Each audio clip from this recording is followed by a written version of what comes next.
كل المؤتمرات وفي كل الحاجات اللي احنا بنعملها للمنظمه يجيبوا السيلبرتيز دول المشاهير هم يكونوا متواجدين في الاحداث الهامه، يكونوا بيتكلموا عن لسان المنظمه في كل الاحداث الموجوده.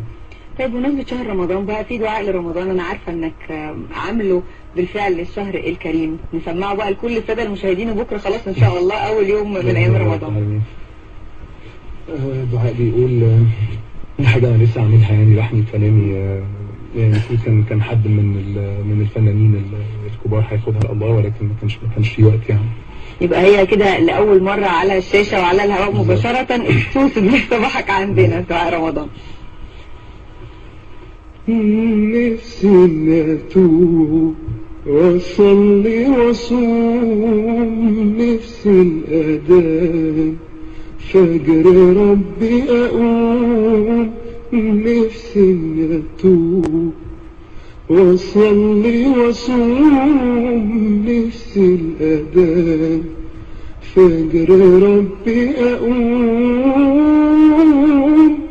شيطاني أقوى مني بدعيك يا رب عني على نفسي وارضى عني يا مطهر القلوب، شيطاني أقوى مني بدعيك يا رب عني على نفسي وارضى عني يا مطهر القلوب.